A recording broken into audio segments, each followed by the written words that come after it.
Good morning, everybody, and welcome to Wealth Edit Wednesday. We're super excited about having Jessica Watts here from the House Plant Collective. Jessica has a really interesting story. I'll let you do that while we're getting it all straight. But anyway, I'm excited to let Jessica share her story about how she got to where she is now. It's definitely been not a straight path, which I love. We love to share stories about that, how we take something that we're passionate about and turn it into our full-time jobs. And then also we hope to get some houseplant tips and ideas, and then let you share with us how we can find you in Birmingham. So why don't you just start off today and tell us a little bit about yourself and how you got to where you are? Yeah, first off, I want to say thank you for having me. I'm very thankful to be here and chat with you guys a little bit. So my name is Jessica Watts, as you mentioned. So I am the owner of Houseplant Collective, which actually started as a mobile plant shop and a converted school bus in 2020. So I had bought the bus in 2019. And was building it out, getting ready to go. And then, of course, the world shut down in March of 2020. So we had to pivot a little bit. But to kind of backtrack a little bit more, I got into this space by not a direct route through to business. I have a background in teaching and a master's in counseling. So I did teach in Birmingham City Schools for a little while, and I now I'm currently on my way out of a position at UAB as a program manager, managing the biomedical science program there. So I have kind of tapped into multiple different avenues, but did not have a direct path to business. But what I found in my background with counseling and training there is that I saw firsthand kind of the mental and physical benefits that houseplants can bring. And I think that's when I kind of really started diving into my own personal collection. And from there, I just dove a little bit more into plant community in Birmingham. So started forming a Facebook group. So we have grown to over 3,000 members on that now for the Birmingham houseplant community. And from there, we started hosting plant swaps in 2019. So we were kind of popping up at different breweries and venues to host just community events for people to come in and swap plants. And I think from that experience, I saw that there was a need. There were quite a few people in the Birmingham area that were passionate about houseplants. And so we would have anywhere from 20 to sometimes even 50 participants at some of these events. So it was very well received in our community, and it just kind of continued to grow from there. But from that is when I kind of started tapping in, okay, what can I do with this for making this a little bit of a side hustle? Because I still planned on kind of working my position at UAB, but I was like, I need a little bit more. And I think that's where we oftentimes get to that point of how can I tap into a passion of mine and make this something? And so I was just kind of brainstorming with my husband about it. And he was like, let's buy a bus or something. So that way that will give us kind of the flexibility to travel around and do it on the nights and weekends, but also connecting with communities outside of Birmingham as well. We wanted the opportunity to kind of travel around the state with it. And the bus really allowed us to be in communities that may not be able to support a full plant shop and kind of popping up and partnering with other businesses. So that's where we kind of started with the plant bus, bought the bus, started flipping it. And we have now grown to a plant shop in the Avondale area of Birmingham. So we opened that in December. And then a few weeks ago, we also opened our second brick and mortar location in Tuscaloosa. And so we saw immediate need there with our student population. With the COVID pandemic, I think a lot of people really dove into houseplants. So there were quite a few millennial Gen Zs that were kind of diving into houseplants themselves. So we kind of saw the need there. So yes, kind of a long-winded answer, but how I got to 2.5 locations for Houseplant Collective. While still having a full-time job. Amazing. Yes. So there's hustles are possible. Yes. And I will say, there's been days that I will be putting in 15 plus hours and I, question myself and my sanity for balancing both. But I will say building a strong team has been very important for me. I have a very kind of independent, very passionate team about houseplants themselves, which helps tremendously because a lot of the time I'm just kind of bouncing in and checking in on them. So that has been huge, is having a solid team that can support our mission and vision at the shops as well. Yeah, that's awesome. Well, so how do you source the plants? I've always wanted to ask that question from all the plant shops. My mom's on the call. I know Lauren's mom is too, but we were raised in homes where like having a house plant was, and still is, I mean, it's kind of ridiculous. So we've always been, I just have been around houseplants forever, but I always wonder, because you go into some shops and okay, these are going to last for a really long time. These are healthy plants, but like, how do you source everything? Yes. I have a follow-up question to that too. That has been a fun adventure and kind of learning curve for me, because in full disclosure, I had no experience in like the wholesale market or anything like that. And even more so specifically in houseplants. So I had to do a lot of research, and it was a lot of cold calling wholesale suppliers. But there are basically, how the structure works is there are wholesale nurseries and wholesale growers per se, but most of the time plant shops are going through a plant broker, which means that the plant brokers are receiving plants from the growers themselves, because a lot of growers specialize in like a specific type of plant. So the brokers kind of do multiple communications and pull in quite a few plants, and then you communicate with the brokers and then ship from there. So we have a few different suppliers at this point. And so one of them is straight out of Florida. We do have one, actually two in the state as well. So we try to still support local. So one of which is a wholesale supplier and broker in Birmingham, one outside of Gadsden, and then we have one that ships directly from us in South Florida. And a lot of that has been cold calling and, going to, conferences and connecting with some there, but it is quite a challenge to ship plants, which has been kind of the bigger headache. And especially as the demand went up tremendously in COVID for houseplants, and the growers' supply went down, prices went up a little bit. So the demand has been crazy. And a lot of brokers and suppliers have not been taking on new customers and new plant shops to support. So that has been a fun challenge, but we very much focus on looking at suppliers that deliver and source themselves. So all of our wholesale providers and brokers actually have trucks and deliver straight to us, whereas a lot of shops outsource the trucking, which is a little bit difficult with pricing. That's why a lot of their prices may be a little bit higher, but also those people may not specialize in houseplants. So that has been kind of a big piece for us, is finding local suppliers, finding brokers in Florida that have the specialty to kind of bring us the houseplants through their own trucking service. What was it with COVID? And like, do you think it's just people were in their houses more and they just needed something growing? Like, what is that? What does that say about us as people? I think for me, what I saw is, yes, we were trying to bring some type of greenery into our offices and our homes to kind of bring a little life into it. But I think what also I found is people found a lot of passion and value in like caring for something and seeing something kind of grow and thrive under their care when everything else around us was kind of falling apart, and that was something that people were able to control a bit, where, the virus and everything that was outside of our hands, we were in lockdown. So I think that was a big piece of it. It was a sense of control and a sense of, bringing life into your home.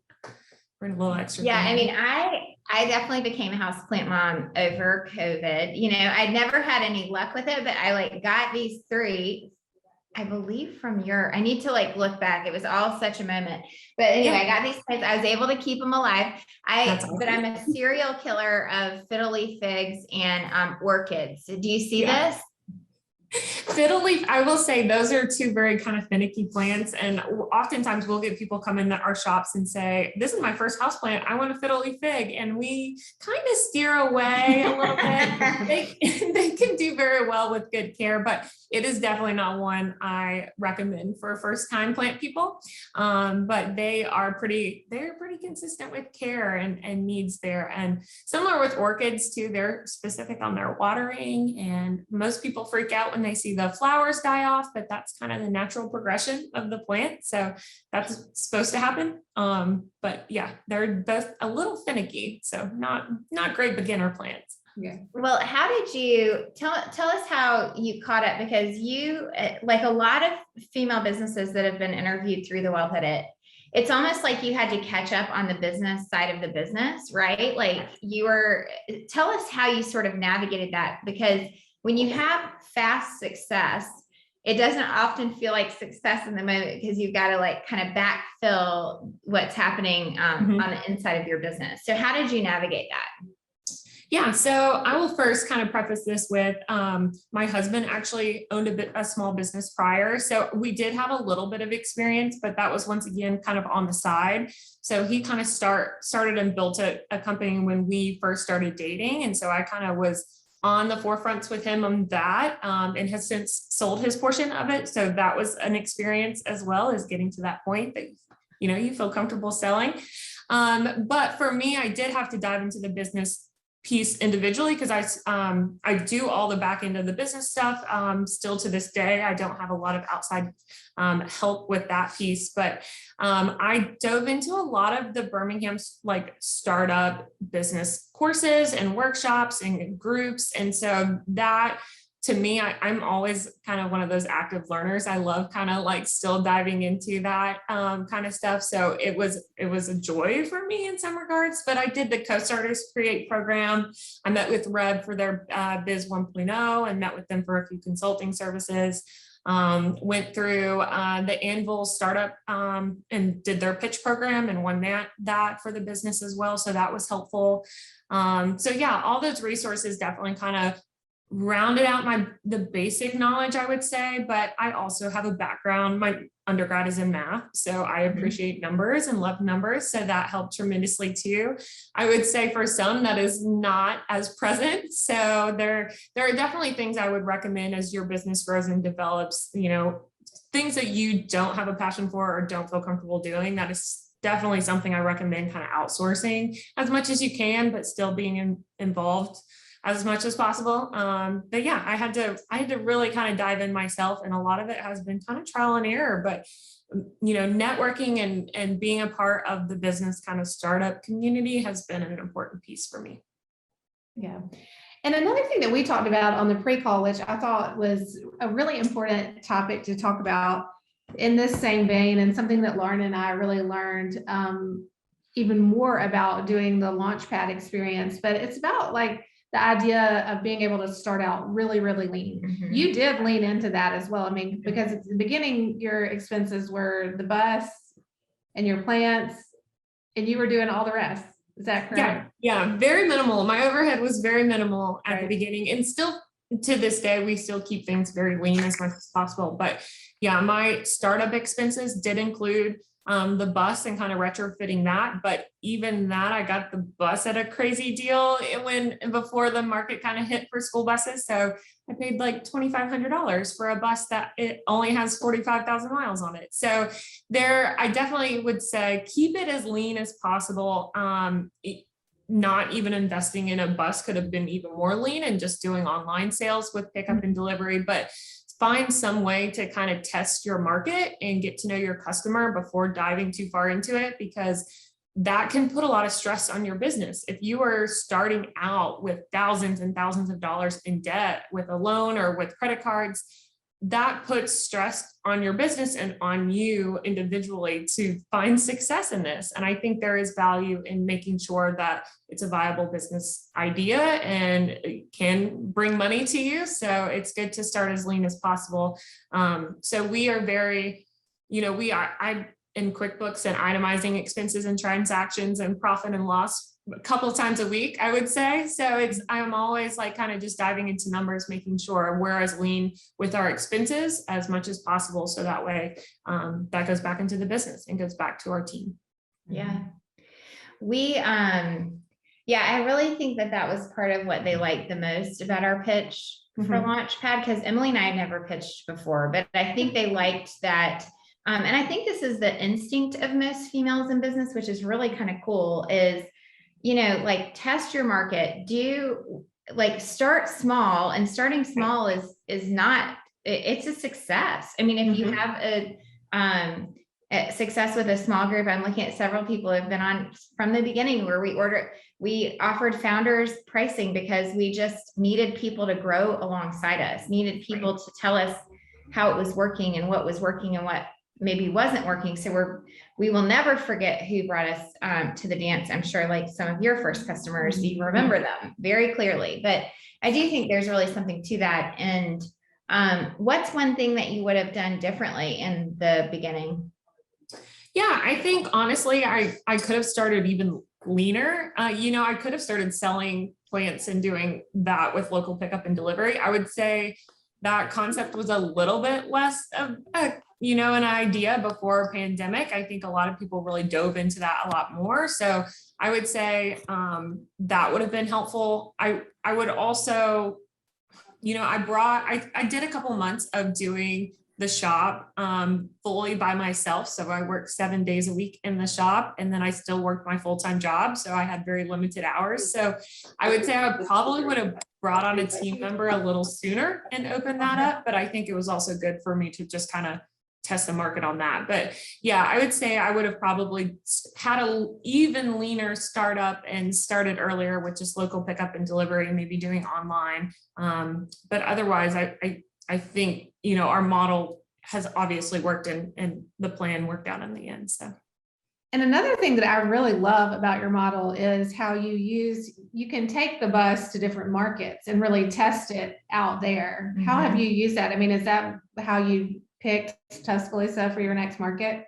Yeah, that has been huge for us. What originally was our full, structure of our business was through the bus. Now it's more of kind of a marketing opportunity and a test market for us. So that was tremendous for testing the market for us in Tuscaloosa. So we went many times, probably 6 different pop-ups there just to make sure that, we had a solid kind of customer base and need there.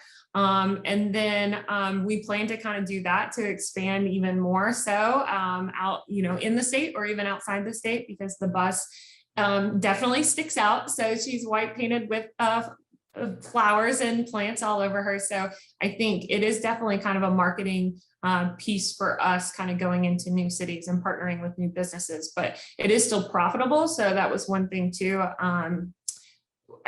Even on days where the bus breaks down and I start to question the value of the bus, there is still value in numbers and also in marketing piece for us. So it has been tremendously helpful. So we'll continue to use that model moving forward in our potential next location. Yeah. Okay. So how many employees do you have? So right now we usually have around 4 in the Birmingham shop and 3 in the Tuscaloosa location. So we're once again very lean on that. So typically we have grad students, even a couple undergrads. So we have some students that work kind of really part-time hours, but all of our employees are considered part-time. The 4 that are at the Birmingham shop, 2 of them really specialize now in the bus events. So they work those as well as kind of working shifts on the bus, in the shop as well. So 7 total, 4 and 3. And what do you think is, and you do online sales too, right? Correct. Yeah. And I will say we did a lot more of that in COVID, in like the heart of 2020. We did a lot more online with the local pickup and delivery.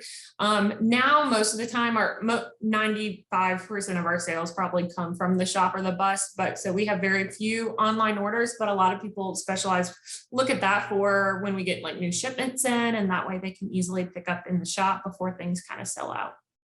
Yeah. Okay, so can we turn to the plants now for a little bit and see if we can get some tips and tricks? So I know there's a lot of us that do like the Fiddly Fig, and you said with proper care they can flourish. Yeah, so ours in our office have done okay, but we do have these brown spots on them. So what are your tips? So to start with Fiddly Figs, they like some pretty consistent care. So that means not shifting them around too much. Once you find a good spot for them, they pretty much like to stay there. Any type of change in environment can be tough on them. So that also means kind of looking around and seeing if there are air drafts, are there vents around that could be causing an influx in air or heat. or by a window, that may kind of give this a little extra bump there. I mean, most of the time we do recommend getting them by a window, getting them as much light as they can.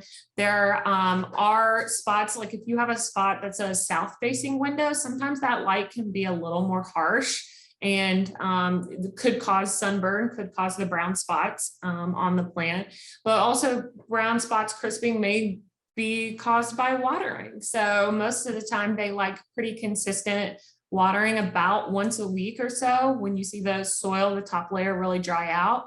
But they like a good soaking. So completely kind of drenching the soil and the root system. We always recommend doing a well draining pot. So that way if you do overwater, the root system is not sitting in the water itself and rotting. But yes, I usually recommend giving them a good soak until you see water come out the bottom about once a week or so. What is your favorite plant? You know, in my personal collection, I do love I have a Fiddly Fig that's over 8 feet tall. And so I live in Crestwood and unfortunately we have short ceilings. So I have to like chop off the top every once in a while and it hurts my soul, but that one's probably one of my favorite ones. I also love like Philo Birkins and Monsteras. I think Monsteras are beautiful and a pretty easy, low maintenance plant. So nothing too crazy rare. You know, I know a lot of people are kind of getting into more rare plants, but that's not one thing I feel that we really focus on or should focus on too much at a Houseplant Collective. I kind of have some feelings about kind of the market and demand and cost increases prices with rare plants when really they're not rare, they're just kind of trending. And that's funny. So I have kind of choice feelings about that, but yeah, I would say, you know, Fiddly Fig and Monsteras are kind of my favorite for solid choices. Do you use any sort of like fertilizers or like plant nutrient things? Yeah. So it's you definitely do have to fertilize your houseplants because when you think about it, if they're growing outside, they're pulling those nutrients from the soil in the ground naturally.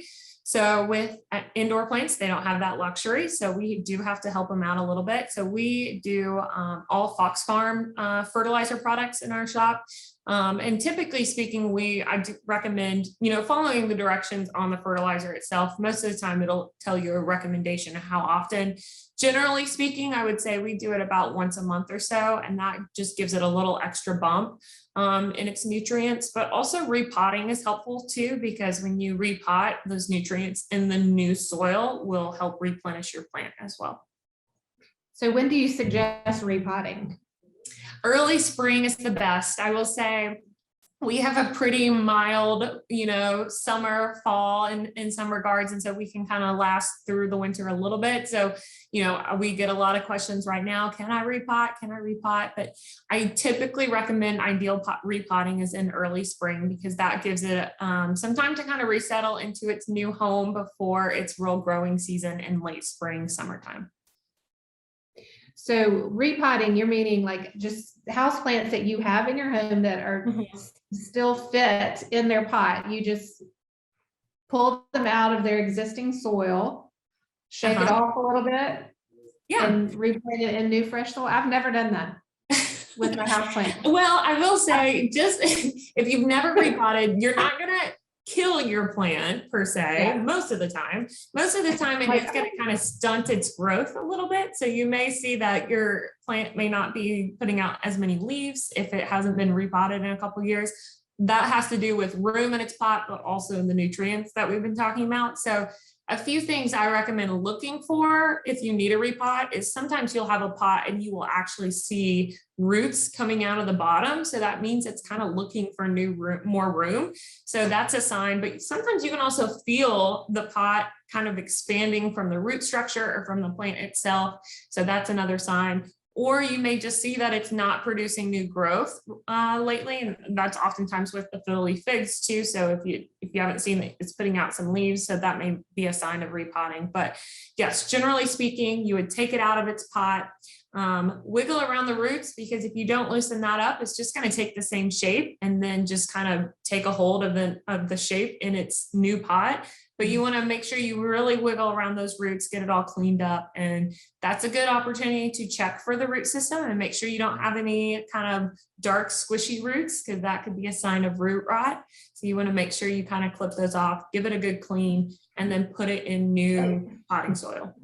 Now I have to wait until the spring. Are to you try. supposed to like, are you supposed to talk to your Fiddly Fig? Because I try to make everyone in my office talk to the Yes. Fiddly Fig and give it like a little shake. I've tried to make them do this. I don't know if that's what I heard. Yes, that's been a very trendy thing lately with the Fiddly Fig shakes. A lot of that's on Instagram and TikTok and all that kind of stuff.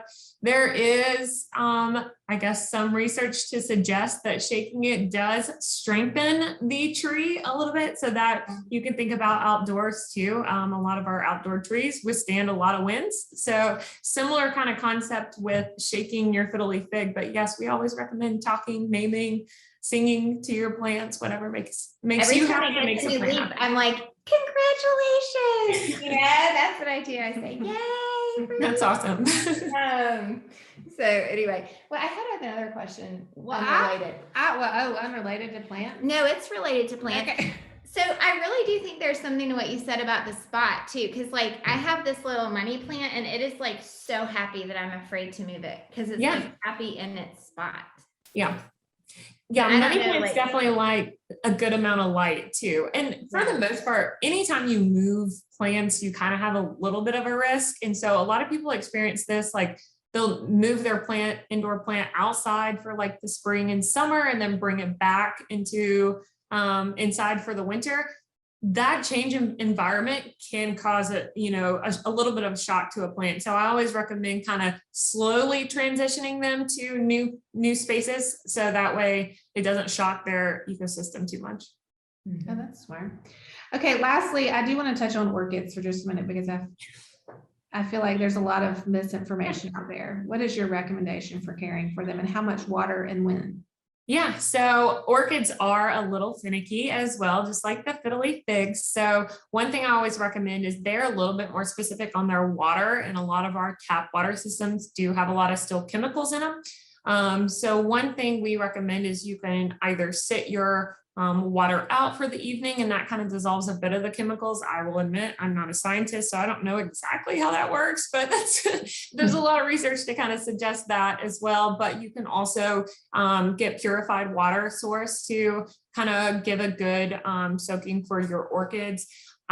We recommend the cupping method. So you can like bottom water those and let them kind of water up, but the cupping method, you can kind of give it a good piece at the top there. And I would probably recommend that maybe every 7 to 10 days or so. In their growing season, you may have a little bit more on the lower end of that, but in the winter, they're not producing typically their flowers. You may end up having one that is growing a flower in the winter time, but most of the time you're going to see that in spring, summer. So don't give up on it either when your flower drops. Just because you lose a flower doesn't mean you should throw it away. It will come back with a new flower as well. What's the weirdest thing anyone like has ever come in and asked you? Like, I heard about orchids that you can give them birth control. That's so weird. Did you really? That's so weird, isn't it? Yeah. Anyway, I'm sure people come in and tell you all sorts of weird stuff.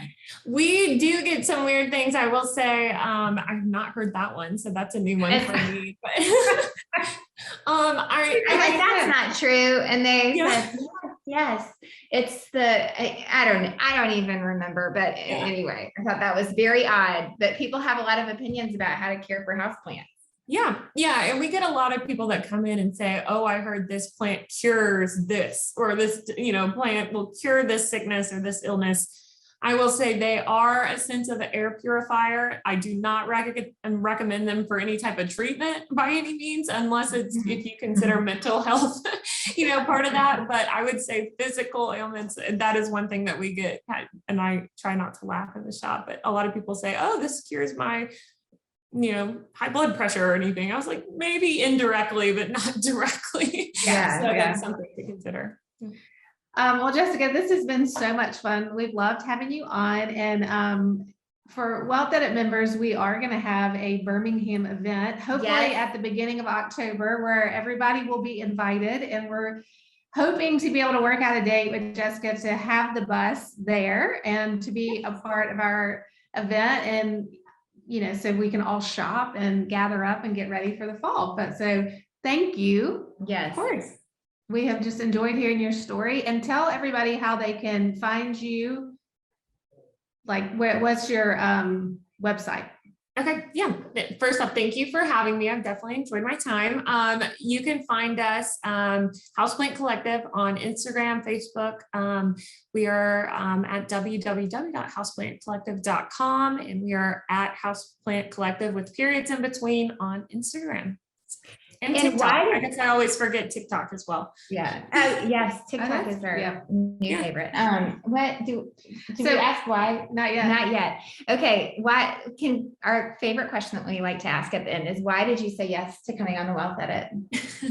I think there is an extreme value in having a network of women, small business owners that are like-minded. So I think this community is amazing, and I think you guys are doing great things, but there's so much value in having a network of kind of supporters around me, because we see oftentimes men in these business positions and business ownership roles, but there's so much to women in small business too, and I think that really needs to be highlighted. So yeah, awesome. Well, thanks so much for coming on, and we can't wait to, of course, in a month or so in person. Yeah, perfect. Very excited. Thank you for having me. Bye. Bye.